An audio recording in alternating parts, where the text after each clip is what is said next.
So, John, you're saying it's a wave? Yeah, this is a wave form. The serpent represents, one of the reasons why the serpent in the Garden of Eden represents, not only temptation, but represents the division of the primordial scission. The serpent is the first wave form. In fact, you watch a water snake going through the water. It is a wave form. That's Scholar talking about that. So it kind of imposes itself. Hey, what's up everyone? Anyextee here. In this video, the symbolist author John Anthony West explains the mysterious Dendera Light Bulb inside one of the underground crypts beneath the Temple of Hathor. We are traveling inside the temple and entering the crypt where John Anthony West provides us with the symbolist point of view. If you are new to my channel, this is the second video in a 3-part series. I'll come back at the end of this video to talk a bit more about that, so you'll want to stick around until the end. But in an effort to put all of the pieces on the table, let's see how my mentor, the author behind The Serpent in the Sky, the high wisdom of ancient Egypt, explains the so-called Dendera Light Bulb.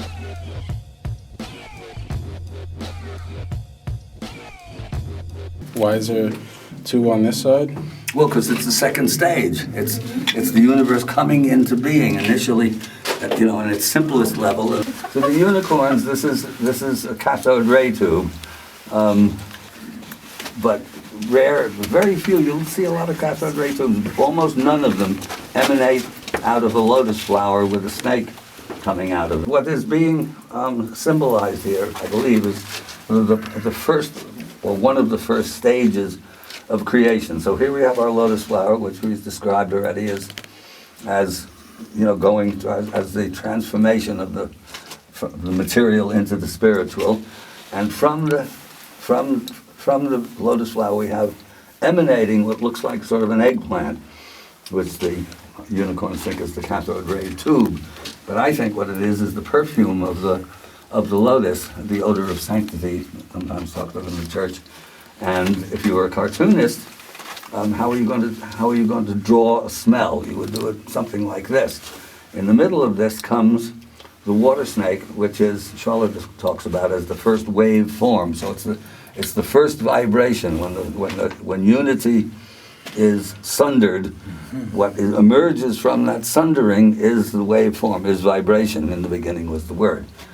But you see here the stage that it's at. And the jet pillar, which represents the backbone of Osiris, in other words, the ability of the universe to stand upright, as it were, in this case it's a water snake standing upright, penetrating the envelope and holding up the water snake. And you see down here, you see there's the Horus falcon resting on a plinth, all unfinished. You don't see his feathers. Only the headdress is finished. So that's this stage, that stage of creation. Now, turn around. Directly opposite is stage 2, in which we have 2 eggplants and 2 people holding it, and the serpent is now emanating from it, but it's a now acquired finish. It has eyes and a collar, same for this one, and the jet column here, instead of holding up the waveform, is holding up the envelope of fragrance. Same over here. Obviously, this is meaningful. My interpretation is incorrect. Well, okay, but it's certainly a stage 2 because it's the one is the earlier unfinished form, and this one is the finished form. And here we see that the falcon has acquired feathers, but the feet are left unfinished, and the headdress is left unfinished. In other words, it's cyclical here. It's telling you that becoming there's no end to it, as it were. It's when the feathers are there, but the feet and the crown are still unfinished, and vice versa. On the other side, the whole thing, it's only the feathers, and the feet aren't even seen there. The headdress is finished. In other words, the principle is there, but the manifestation is not. Over here, the manifestation is carried out up to a point, but the And now the principle and the foundation has become potential. So it's a cyclical something or another, without me being able to decode with any more specificity. This is where certain of the sacred instruments were kept and taken out of here onto where they're going to do the big New Year's celebration. But Musical instruments? I don't think they know. Some sort of sacred paraphernalia. But I always wondered, actually, until whoever it was on one of these recent trips said, well, if they're going to do that, why do they make it so difficult to get it out? But then when somebody said, well, the whole thing is about birth, and that's the birth canal, to me, that made perfect sense. And nothing else does. Thanks for watching, everyone.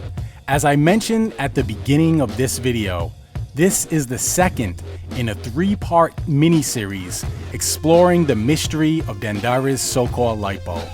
You can check out part 1 of 3, where a chematologist and author behind the discipline of chematology, Stephen Mailer, explains the reliefs according to the teachings of his teacher, Abdel Hakim Ayawan.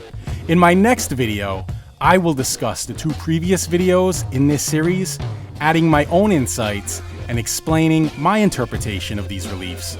I will also give you the Egyptological point of view, as well as provide a translation for some of the accompanying hieroglyphs. If you enjoyed this video, please give it a like, leave a comment below, and please subscribe. And if you do want to learn more about the knowledge of ancient Egypt and want to further study lost technologies and symbolism, I do have an upcoming event that you can be a part of by joining myself, Anyextee, and Christopher Dunn, author of Lost Technologies in Ancient Egypt and the Giza Power Plant, for the Lost Technologies and Symbolism Tour of Egypt taking place this September. We will certainly be visiting the Temple of Dendera, so you can see the so-called light bulb with us up close in person, as well as explore the newly opened crypts at Dendera. Until next time, this is Anyextee for AdeptExpeditions.com, signing off.